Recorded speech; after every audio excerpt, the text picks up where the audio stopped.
Today, we're going to talk about going from busking to making it big time. Sam and Nico from Snacktime are here today. Welcome, guys. What's going on, Woo! everybody? Thanks for having us. So I happy to be am, here right now. I'm so excited to have you on right now. Your band, Snacktime, you guys began by performing free shows in Rittenhouse Square in Philly. You were attracting huge crowds, and everything just kind of took off from there. You started playing like major festivals. You released some singles last year. Was that your plan all along? Or was there like a moment at some point where you realized that this could really be something? It's funny because when we first started the band, it was just the idea that we were just so relieved to be able to play music with each other again. Being in the COVID pandemic, it was obviously, very isolating, and we just really missed playing music with each other. So we just decided to go out there and play. And then little by little, I have to say that I think we were enabled by the crowds, and we were enabled by the fans and the people who believed in us because, not for nothing, as the world went on, gigs started to open back up. We were busy. They kept us very busy. So it's like we would not be here today if the fans and the people who were supporting us didn't believe in us. So I think that people's belief in the band helped propel us forward because it allowed us to do that. So yeah, you go from playing someone's baby shower or playing a wedding or playing a party, and little by little then you start getting hit up by the flower show and then the Sixers, and it kind of just starts to pile up into each other. And then it's like we found that we were going on tour with Portugal the Man, going on tour with Fits and the Tantrums, and it's so cool. And I don't think it was the plan, but we never counted out anything. You know what I mean? We always believed in ourselves in a really big way. Yeah. Well, was everyone on board with where the band was going, or were there some people that you kind of had to like talk into this new venture? Yeah, I would say in the beginning when we were a little bit more casual, like back in the day, you could see any amount of different configurations of musicians because before we were doing original music, we were like just really only strictly a brass band as opposed to now where we're only really doing originals, and we're, even if we're being hired for a wedding or a corporate event or whatever, we're being able to play our original music. In the beginning, it was sort of just like, oh, whoever can make it can make it. But then a couple years in, we decided to commit to each other that we're like, hey, we're gonna really we're not gonna be picking and choosing. We're gonna be doing this all together. And I think everyone sort of got on board because they saw the writing on the walls of what we could do if we keep our heads together and keep our minds straight and just keep working at this thing together. Yeah. So, did everyone in the band come from this kind of background of playing all sorts of shows and events? Like, have you done weddings and things like that in the Yeah. past? And So in the beginning of the band, we all sort of just met by being local Philadelphia musicians, and we'd all play together in different configurations at that point. And we had definitely had a lot of experience in playing all sorts of different events. But I would say the real step up, and I think like in the past probably 3.5 years was when we were not really acting as like, oh, the party band that like kind of is like faceless. Like we like became artists and like got to really say what we wanted to. So like we were always able to throw a great party and have corporate events and do that and play our shows too. But now we're trying to operate as artists, and I think we had to learn how to do that, and I think we've done a great job. what was different about that for you? What did you notice at first, like from having to go from operating as a party band to now artists with original music?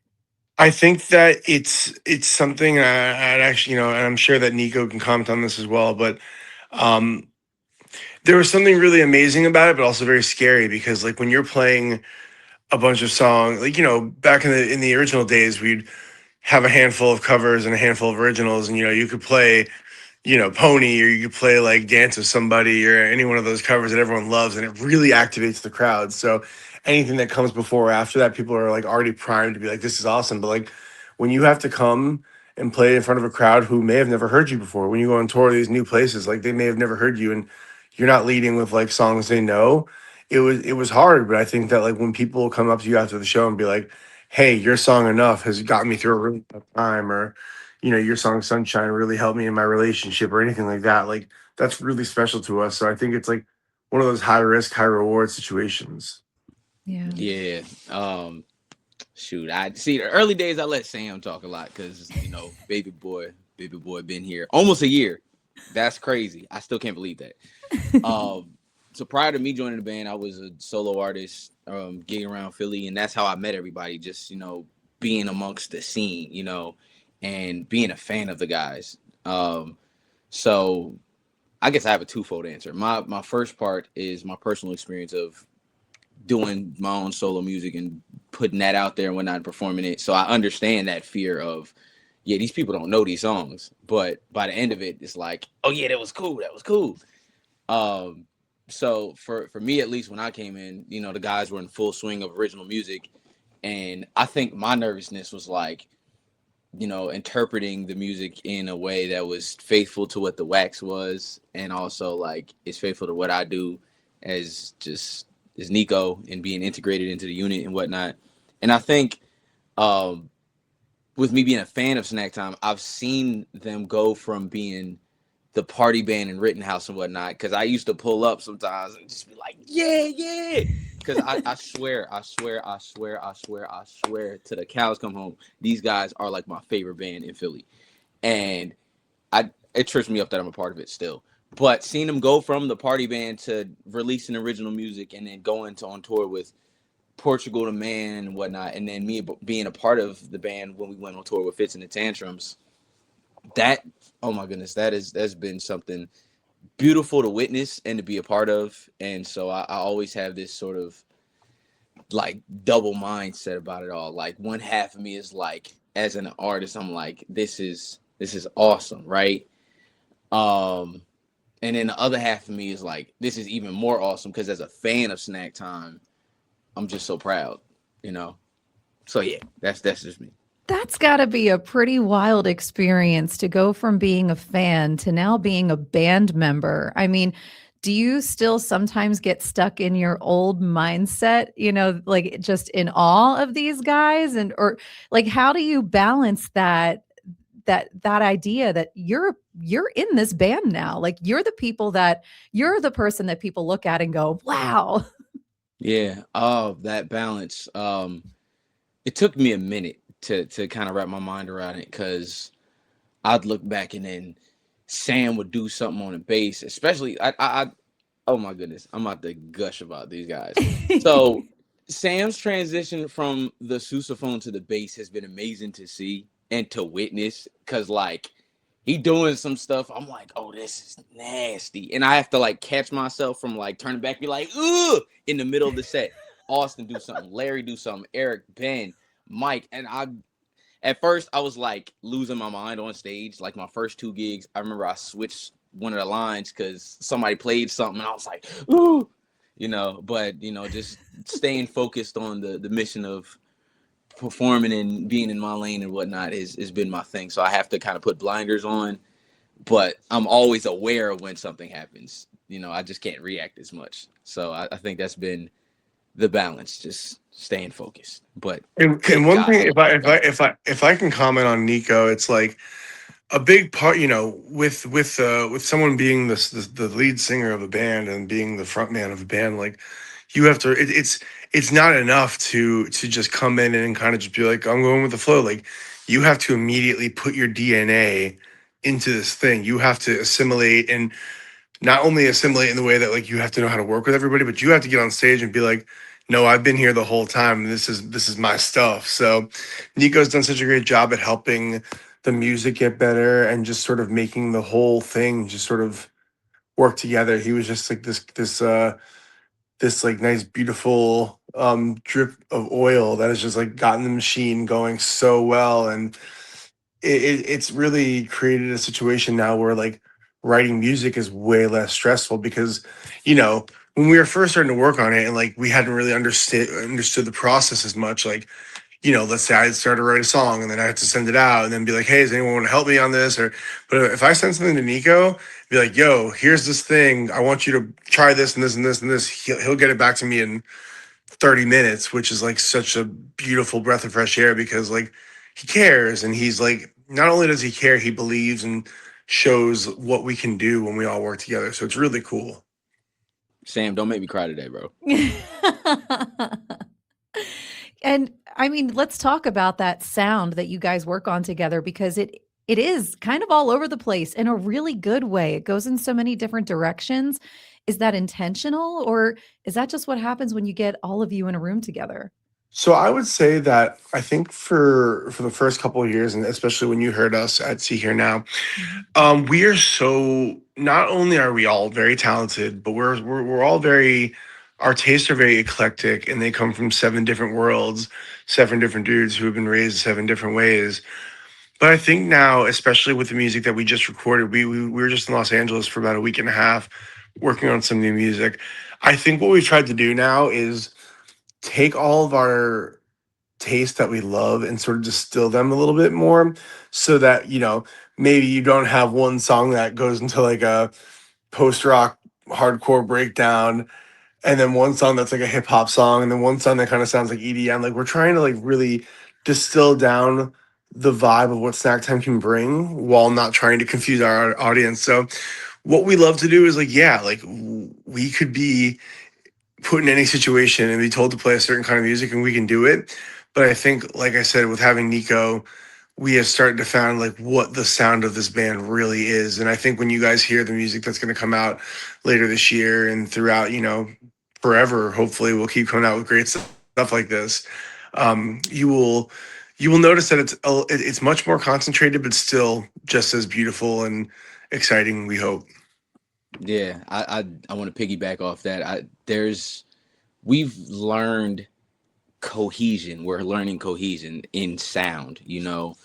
Um, there have been you know songs we've started, and like Sam said, it's like a super rock thing. The next thing is like a hip hop thing, and we're kind of focusing in and narrowing in on like the overall sonics of it. Even if it may dip into a few different styles, it's still going to sound like the same band, and it's still going to sound like it was made at the same time period in the same room and whatnot.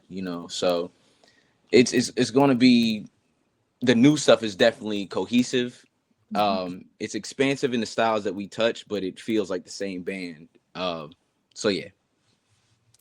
Now, do you being that there's so many of you working on this music together, do you ever end up kind of arguing about the Nope, direction of a never, never, song? ever, never, It's never never happened. happens. Actually, never. Really though? Like never? No, it's There's No, happened. never It's it happened. it, hap- it I've happen it raised my happens. voice a few times. I It just had happens. to It let it happens slide. 10 times a day and twice on the weekends. No, but like but to be honest, that's what we're looking for, right? Yeah. I think that's what makes the music good. Is like if you don't have passion about it and you don't have feelings on it, then no one else will. You know what I mean? Like you have to be able to fight about a lyric. You have to be able to argue about a chord change because like that's what the music's about. And like if it comes out easy and painless, a lot of the time we'll just kind of sit there and just be like plop down. But like some of our best work, came out of a hour and a half drag out argument about like, whatever. And I think that really in place of like in a time where like in the role that I have of like more of a leadership role in the band, where it would have been in the past, like, yo, let's just do this. And everyone would be like, okay, whatever. And now with someone like Nico, who is just as hard headed as me, like we'll go at it for 35 minutes and he'll be like, yo, you're being stupid. I'll be like, no, you're being stupid. And like we're like, wait. And then we find this thing in the middle, we're both being stupid. And then we find it. And I think it's really we have found a way over the, this will be, yeah, coming up on 6 years of Snack Time. And I think that in the past couple of years and really mainly in this last year, we've really found a way how to communicate with each other. And we really argue a lot less about stupid stuff. And now it's just more like passionate conversations about our feelings of what we want this music to be. Because the hope is that, in the next couple of years, we'll be headlining Madison Square Garden and we'll be headlining Lollapalooza. And, we just want this to be right. So I think it's just now everyone's putting their best foot forward to make sure that we are setting ourselves up to love what we do and make everyone else love what we're doing as well. Yeah, iron sharpens iron, and with that, sparks fly, and like Sam said, between that tension, something in the middle of that is like, oh, it's great. And yeah, we definitely argue a lot less about it. And it's also there's more of an openness from everybody to try the ideas before we even like shut it down. Because I used to do that sometimes. Like Sam might have an idea or Ben might have an idea. I'll be like, nah, we're not even gonna do that. But now it's a lot more open to be like, okay, let's try it. Let's hear it with open ears, open hearts, open minds. And if we like it, okay, cool. If we don't, okay, cool. Let's try this one. And if neither work, all right, let's see if we can meet in the middle, or all the way back there might be the answer, you know? So, yeah. To me, I think there's actually, I love the feeling of being proven wrong. And I know I've done it to Nico, and Nico's done it to me, and we've all done it to each other. I kind of love the feeling of like thinking something is stupid or a bad idea or not right, and then sitting back and be like, no, you know what? Because it's like it's important to have that feeling, because it's like I said before, if everyone's just like, yeah, whatever, shrug your shoulders, like it's cool for, if Mike or Nico or anyone in the band has an idea that is indifferent to mine or Ben's or anyone else's, and either being the correct thing, or like I said before, where you pepper in both sides and you're like, oh, the answer truly is in the middle of this, which is, it's cool. Still learning. Nico, you looked like you were about to disagree when Sam said that he likes to be proved wrong. No, that was just a revelation to me. I'm like, oh, mind blown. wow. My mind. So it sounds like you guys have really found a nice way to work out the creative differences, and it ends up being more beautiful than you all could have expected. Yeah, pressure makes diamonds. Amen. I love that. So you guys are speaking really highly of each other. So gloves off for a second. Who's the glue of the band and who's the problem? We're all I the glue. think We're all the that- glue. We're all the problem.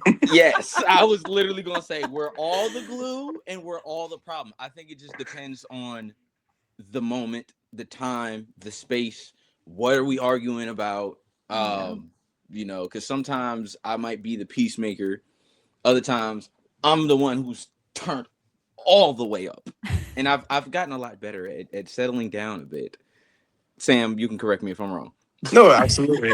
Actually, like a lot of times, in terms of the problem makers of the band, like a lot of times, like me and Larry will just be like kind of like on like a little bit of a prank war, or like joking on each other, making fun of each other, and then it gets a little too hot, and then it starts getting a little angry, and then the guys have to be like, "Yo, stop," because like he and I will just start.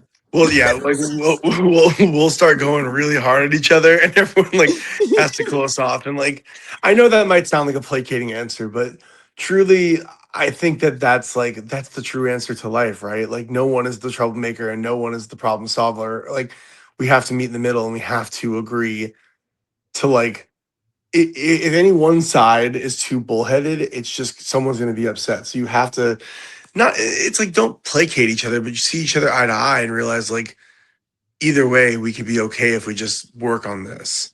And even if you don't agree, you can still align.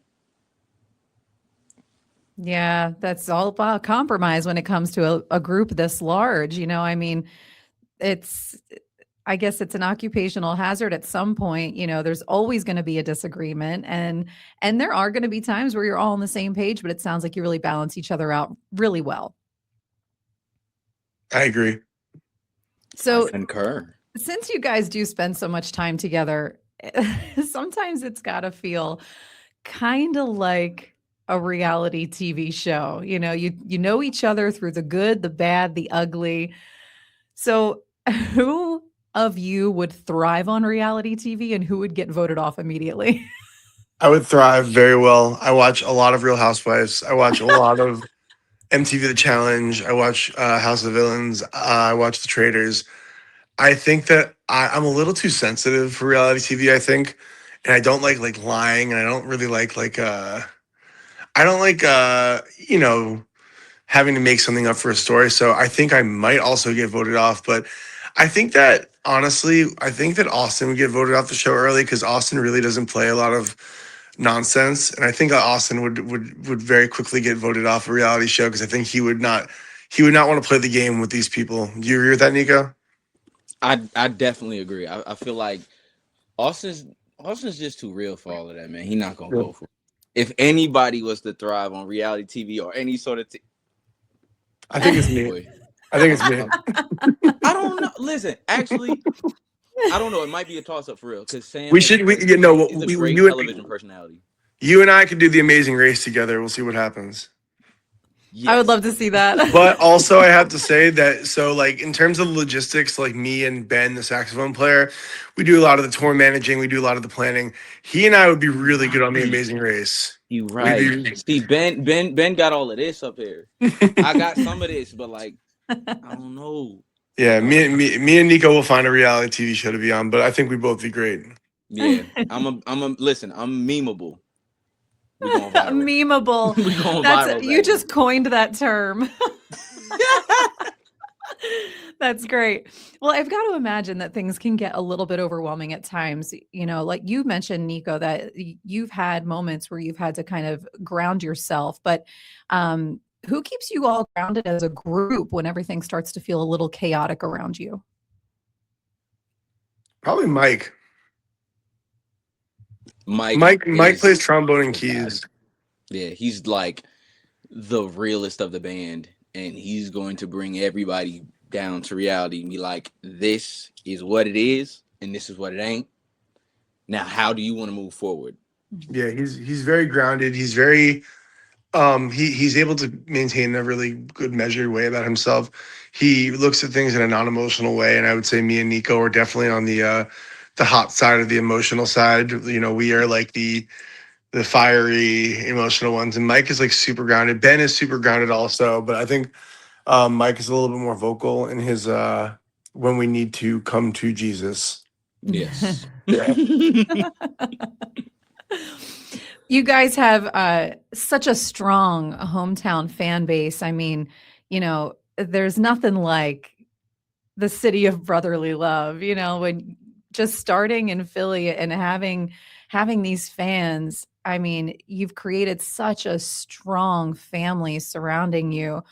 Have you had any like unhinged fan interactions? Not really in Philly. I mean, back in the day, in the early Rittenhouse days, open carry, alcohol flowing, everyone was kind of wasted. So, you know, occasionally some people who are a little bit too friendly, or we're all pretty open and friendly. But there was one time we played the cruise ship. We played a cruise ship, the Eric Andre and Practical Jokers cruise, and there was a woman following around Larry and like would not like. We all wear our jerseys sometimes that have our last names on them, and this woman was just following Larry around, being like Monroe Jr. And like it was a 4 or 5 day cruise or whatever. And then at one point, apparently, she like followed him somewhere and like cornered him and was like, "Give me your number. I won't do anything weird with it." So that was pretty unhinged. You know, you always see it's always when people are too wasted in the crowd, they say or do something stupid. But there was one time we played in on Snow King Mountain in Jackson, Wyoming, and it was like a really frat bro-y crowd, and we played like when we were with Portugal the Man, we would always do this cover of "Killing in the Name" by Rage Against the Machine, and we got them super hype, and like that wasn't unhinged. It was just really fun. They were like crowd surfing and throwing beers and stuff, but I like that. I think it was fun. Would you say that's been one of your most memorable moments with fan interaction? Oh, no. I mean, personally speaking, I still go back to when we first started as a band.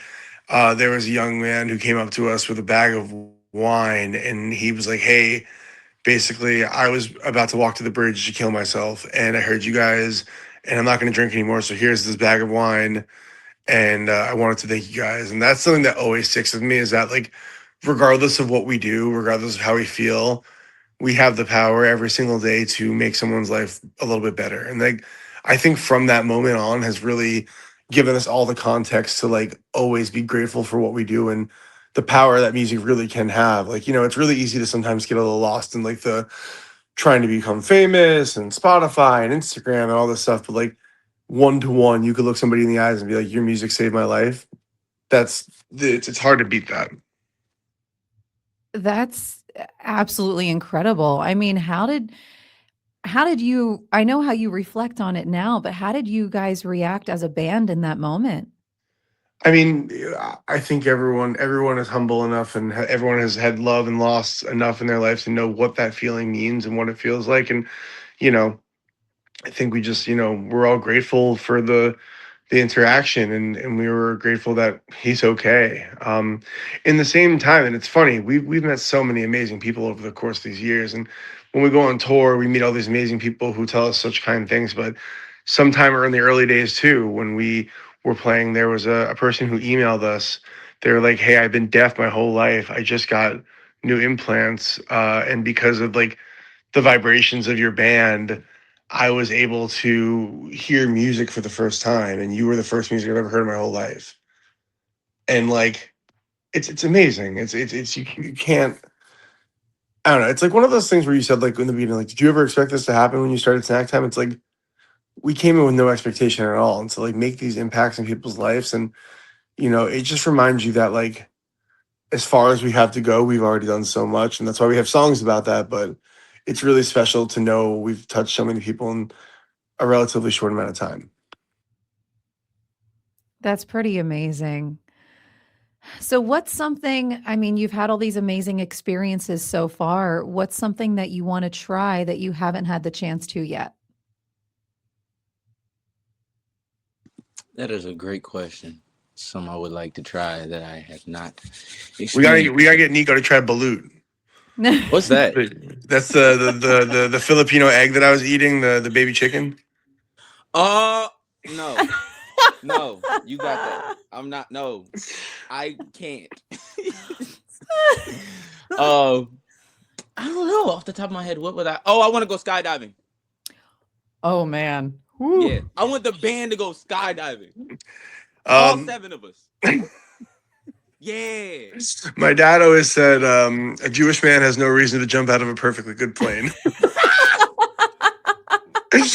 No, I don't know, man. I used to be such like a thrill seeker. I used to love roller coasters, and I'm not old. I'm 32, but man, like there's some things now where like I just feel like I try my best to not lose my sense of whimsy and my sense of adventure. But man, sometimes taking a tumble at a certain age, you're just like you got to be a little more careful. But were you talking more so about what we want to do as a band or what we want to do as a human? I really had no expectations for those answers. Hey, I said as a band, the band skydiving.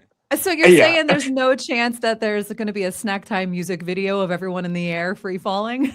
You know what? Let's try it. Let's see what happens. Hey, listen, if we don't go skydiving, we can at least go to iFly. No, I've done iFly in King of Prussia. That was fun. I'm unfortunately too fat for iFly. Can you believe it? Yeah. Oh, really? Too big for iFly. It's okay. Wrong, bro. That means, you know what? That means I have to go for the real thing. But I do think as a band, I'm really, and this is not like I can't wait for us to get to Europe and like get to experience Asia together and experience Africa together and like go to these different places and like get to experience different cultures, because like being in America is one thing, but like to go spread our music to different continents would be and will be incredible. Like just to see our music be received by other parts of the world will be very, very special. Yeah. Yeah, I imagine that's got to be a pretty big mark on the dream of the journey. But I mean, if you're going to go to all these different places, Nico, it sounds like you got to kind of like work up the guts to be a little bit more adventurous when it comes to food. No, you've been better. You've been better. I have been better because like I've been notoriously a picky eater my entire life, but since joining the band, I've been experimenting and trying a few things. Sam has really helped open me up to that. Like, yo, try this right here, try this right here. I'm like, okay. But no, it's often been very good food. So I trust Sam's food taste for the most part. I'm not eating no baby chicken.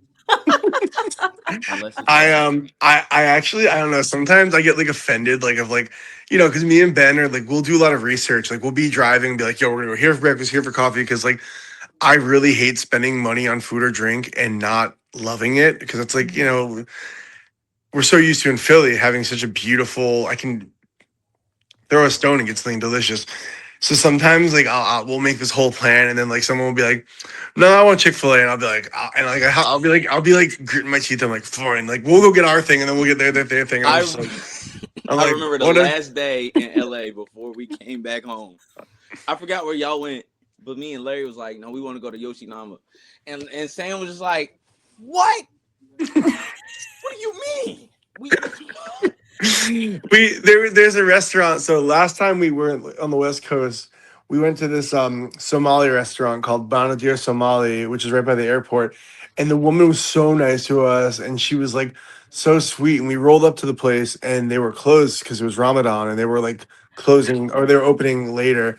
And then we were about to leave, and then she like opened the door. She's like, "Come on!" And I'm like, "All right, guys, let's go." And they're like, "No, we're still going to Yoshinoya Bowl." And I'm like, she just opened up the place for us. This is like Somali food. So like I just like I don't know. The whole idea with Snack Time from the beginning was that the first Snack Time event was this event that we threw, well that I threw at this place called Underground Arts, and it was highlighting chefs and food. And then before we were doing any shows, we were doing like curated lunches with different chefs and wine, and the food has always been such an important part of Snack Time. Like that's why it's called Snack Time. We always used to say it's the intersection of food, dance, and music, or food and drink and music and community, and that's like we were trying to do. So yeah, the food part is definitely not just in the name. We love food, and I love finding it out there. Well, so Sam, I have a question for you then. What's You seem to have like a really clear direction, of where the band's headed, and what's something that you're working on personally though that people who follow the band might not know about? Well, I did tell you before the interview started, but I was planning a proposal to my girlfriend, now fiance, and I did propose to my girlfriend. So I was working on that. Yes. We played the show, and I was very nervous, staring out into space the entire set, and everyone's like, "What's wrong with him?"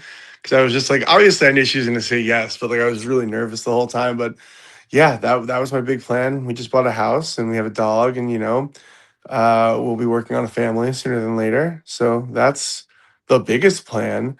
But also, I'm trying to read more books. Nice. What are you working on right now? I started reading this book by this woman named Gia Tolentino. It was recommended by a friend, but it's basically called Trick Mirror, and it's like essays on self delusion, and it's really cool because it's just I've only gotten through the first half of the book or so, but like one one group of it is how like she talked about her experience she was on a reality TV show as a kid, and she talks about like how much she forgot about it because of like protecting her self image from herself. And there's another chapter on like how the internet is destroying the world and how we dilute ourselves from that. It's really cool. But anyways, I just think that like I occasionally get a little bit too busy with myself and just like don't give myself any time to like turn the brain off and get off the phone. So I'm just trying to do a little bit more of that. I love that. I Well, went and fishing. I went fishing yesterday and I caught a fish. That was awesome. nice.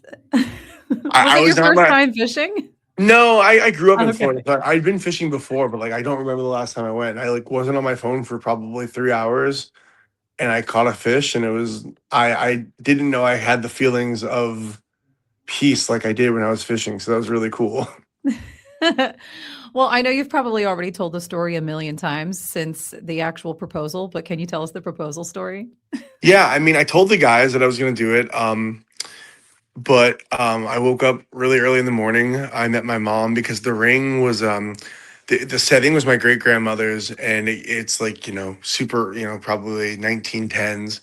They used to hold a pearl that my grandmother wore, then passed on to my mom. My mom took out the old diamond from her first marriage to my dad, set it in that setting, and I picked it up from her at like 7 o'clock in the morning.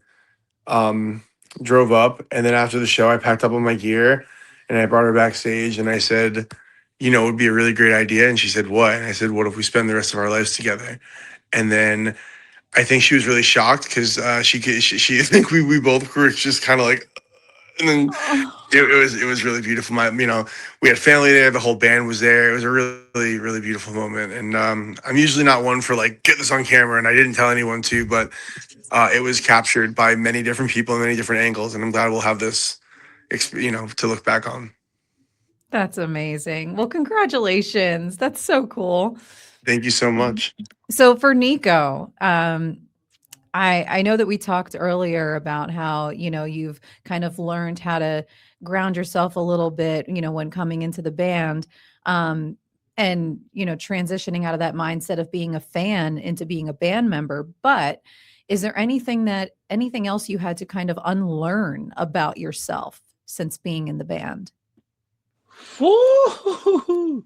You're asking me this right as I'm in the middle of unlearning things. Oh, I'm kind of learning right now that um, some old versions of myself I have to kind of let go of, and just get back to my inner child, really, just the youngest, most free version of myself who was inquisitive, who was um, the most loving, the most creative, um, and just the most like open to just be around good people and good vibes and such. So that's one thing. I've learned a lot of lessons. If I was to tell them all, we would be here forever. But I think um, just making sure you got real people in your circle. Just keeping the real ones around you. And those who aren't necessarily real or like I won't even say real. Those who aren't meant to be in your life past a certain season. Just being comfortable with um, just letting them go and without having beef or anything. Just saying I love you, and because I love you, I see that right now we're not meant to be in each other's lives. So Mhm. you free to go and be all that you can be and be all the amazing things that you were created to be as a human being. I've had to let go of a few friends because of the sort of elevation in now being a part of this band. I've seen some people fall away, and so just being kind of cool and comfortable with that, knowing that those who are still here are meant to be here, and there are more people coming who are meant to be here, whether forever or for a lifetime or for a season, whatever. So just learning a few different things about myself and my surroundings and such. But yeah, I'm also just learning to think twice about just moving around, just existing, Yeah. be more mindful. I like that. I mean, I think that we all kind of have those moments at some point in our lives where we realize that certain people are going to fall off. And it's funny, I don't typically give share advice on these sessions, but my mom always said to me, people are either in your life for a reason, a season, or a lifetime. And that always stuck with me because there are always people that kind of like fall off, and then you always have the real ones that stick by you no matter what. So, it's always a tough transition to go through, but I think it's a lesson we all learn at some point. Yeah. Yeah, I think it's just to sort of shamelessly self promote our stuff for a second. Like Yeah. Talk that's been a about big it. that's been a big theme of the music we've been writing. A lot of the lyrics I think that I've been writing, and talking to Nico about, because he writes his own lyrics, and like we all write by committee. But there's this experience of, like, at least for me, when I was younger, if I would break up with somebody, I would just be like, I would ice them out, never look back, because it was just like it was too scary to deal with the real feelings. Mhm. And I think that, like, the real answer to all of this is like being grateful for the experience either way, whether it's a friend or a partner or a family member that maybe doesn't the relationship doesn't work like it's supposed to. Being grateful for the lesson, right? Like, Mhm. and like it's sort of what I've likened it to is like the flower that grows through the cracks in the sidewalk. It's like it doesn't necessarily matter if you leave a situation with 100% positive feelings. It's not how the world works, and that's not how feelings work. So I think just like sitting in the discomfort and being appreciative for the lessons, no matter how hard they are, and that's been something that we've been really thinking about. So we have a lot of songs that are coming out that are sort of about that idea. I kind of love this transition because you guys emulate so much fun and joy when you're performing and in your songs. I mean, it sounds like things are about to get a little deeper, but are you finding that it's difficult to hold on to that joy and kind of dive deeper into the things that like might not be so fun?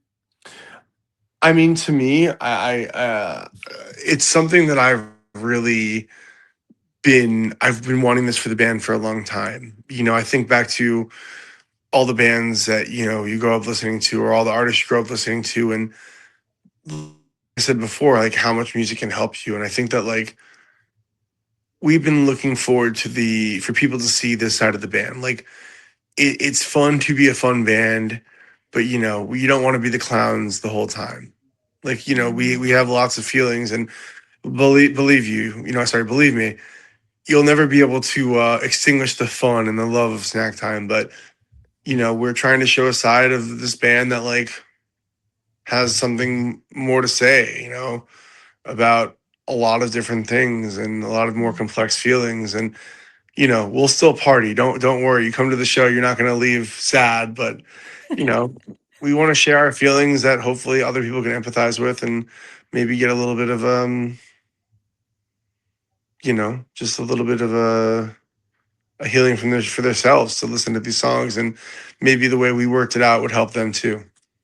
Yeah, I think it's important to touch on other aspects of emotions and feelings and such, because everybody loves to be happy, everybody loves joy and the party and all of that stuff. Yeah, but when the music stops and the party's over, it's like you're sitting with yourself. It's like, okay, I got all these other emotions and feelings and such, and that wasn't necessarily spoken to or whatnot. And so we just want to, like Sam said, we want people to, come away like, yeah, we had a great time, we partied and all this, but also I may have cried earlier today, and the song that you guys performed, it touched me in a way to let me know I'm not alone in what I'm going through, and it's important that we go there, not just for ourselves as musicians and as artists, but as people, to connect, and to, once again, like Sam said, to just offer some healing, you know. Yeah. I think we're going into a time in the world that's very scary right now. It's very unsure. There's lots of really horrible stuff happening. I'm trying not to curse. I'm really trying not to curse. I'm right with But you, like boss. it's really important more than ever for people to finally be open and honest with each other. I think that people have been fronting forever, whether if they're not, it's the idea of keeping up with the Joneses or whatever. But now they're all doing it on Instagram. It's like now it's time for people to be honest with their feelings and understand, like, no, we're all struggling. Everyone's broke. Everyone's tired. Everyone's exhausted. Everyone's sad. So stop fronting, talk about it, and let's get better together. And there's a way to still have joy in the midst of all that's going on. Exactly. I love that. Well, I love you guys. I love your energy, and I'm really looking forward to what's coming down the pipeline for you. So, um do you have anything that you're super excited about that's like really big and huge? Is it Lollapalooza that's the biggest thing? The Man, Lollapalooza is going to be huge. We're doing our first debut headlining tour. yes. We'll be doing 4 dates in the middle of April. I'm not sure when this is airing, but we'll be in Rhode Island, Philly, New York, and DC. So come out to those things. All Mm-hmm. the tickets are on our website. We have, we'll be by the end of the year, we will have a full record, more than likely out. Our debut album. We're Yes. playing Lollapalooza. We'll be playing the Hudson River Music Festival, which is a really cool new one with lots of dope people on it. We're heading to Canada. We'll be doing stuff for the World Cup. We'll be doing stuff for the All-Star game. Keep your eyes open because things always get crazy for us. We just announced a campaign we did with Visit Pennsylvania, sort of inviting everyone into PA for this crazy year we're about to have. Our song Sunshine was featured on that. We just had a commercial with Taco Bell. But yeah, everything and everything, But also, we're going to be better to each other, and that's important too.